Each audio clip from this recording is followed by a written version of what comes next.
পুলিশের সাবেক আইজিপি জনাব বেনজির আহমেদের তার বক্তব্য প্রদানের জন্য আজকে 23 জুন বর্ধিত তারিখ নির্ধারিত ছিল। তো আজ এখন পর্যন্ত তিনি উপস্থিত হননি। এখনও দিনের কিছুটা অংশ বাকি আছে। যদি তিনি উপস্থিত না হন সেক্ষেত্রে আমাদের যে অনুসন্ধানকারী টিম আছেন তারা আমাদের দুর্নীতি দমন কমিশন আইন 2004 এবং দুর্নীতি দমন কমিশন বিধিমালা 2007 অনুযায়ী তারা প্রয়োজনীয় ব্যবস্থা গ্রহণ করবেন। আর তিনি অবশ্য আমাদের কাছে একটি লিখিত বক্তব্য পাঠিয়েছেন সে তার আইনজীবীর মাধ্যমে। সেই বক্তব্যে অবশ্য আমাদের তারিখ বর্ধিতকরণের বিষয়ে কোনো কিছু লিখেননি। সেখানে মেইনলি তার এবং তার স্ত্রী কন্যাদের দুর্নীতির মাধ্যমে সম্পদ অর্জন করার সংক্রান্ত বিষয়ে তার অবস্থানটা আসলে বর্ণনা করেছেন। এটা তো এখনই বলা যাচ্ছে না, এটা পর্যালোচনা হবে। আর অনুসন্ধানকারী টিমের রিপোর্ট দেওয়ার তারিখ এখনও বাকি আছে সময়, সেই অনুযায়ী তারা পর্যালোচনা করে দেখবেন। সেটি বললাম, তার সারমর্ম তার ব্যক্তিগত শুনানির তারিখ বর্ধিতকরণ সংক্রান্ত নয়।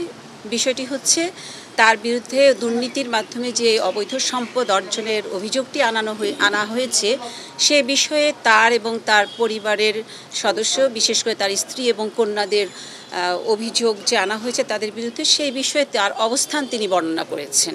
এটা তদন্তকারী আমাদের যে অনুসন্ধানকারী দল আছেন তারা এটি দেখছেন এবং আমি বলেছি যে অনুসন্ধানকারী দলের রিপোর্টটি এখনও সাবমিশনের ডেট রয়েছে। আমাদের বিধিমালা অনুযায়ী যে ডেটটি রয়েছে এই মাস এখনও রয়েছে, সময় আছে।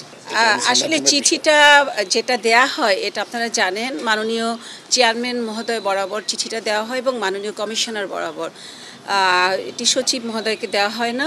তো চিঠির বক্তব্য আপনার বলেছি, সেটি মেইনলি তার দুর্নীতির মাধ্যমে যে অভিযোগ সেই অভিযোগটি তিনি বর্ণনা করেছেন এবং তার অবস্থানটা কি সেটা আর কি বলেছেন। না, এত সংক্রান্ত দেশের বাহিরে বা এই সংক্রান্ত কিছু লিখেননি। এটি অনুসন্ধানকারী টিমের সম্পূর্ণ এখতিয়ার, তারা স্বাধীনভাবে অনুসন্ধান করছেন। তারা অনুসন্ধান সমাপ্ত করে যখন রিপোর্টটা দাখিল করবেন তখনই বোঝা যাবে। চিঠিটা আজকে রবিবার তো পরশুদিন দিয়েছে। টিম যখন সুপারিশ করবে তার সুপারিশের ভিত্তিতে কমিশন সিদ্ধান্ত নেবে। দুর্নীতি দমন কমিশন বিধিমালা 2007-এ আপনার শুনানির বিষয়ে বলা আছে ব্যক্তিগত শুনানির জন্য। সেক্ষেত্রে টাইম বর্ধিত করার একটি সময় দেওয়া হয়েছিল, এখন সেই সময় তো অতিক্রান্ত হয়ে যাবে আজকের দিন শেষ হলে। সেক্ষেত্রে অনুসন্ধানকারী টিম তার সকল কিছু বিবেচনায় নিয়ে তারা তাদের সুপারিশ আমাদেরকে দিবেন এবং আমাদের কমিশন এ বিষয়ে সিদ্ধান্ত গ্রহণ করছে। না, সময় দেওয়ার বিষয় এখনো বিবেচ্য বিষয় নয়। এখন অনুসন্ধানকারী টিম যেই চিঠিটা পেয়েছেন বর্তমানে সেটার বিষয়ে তারা কার্যক্রম গ্রহণ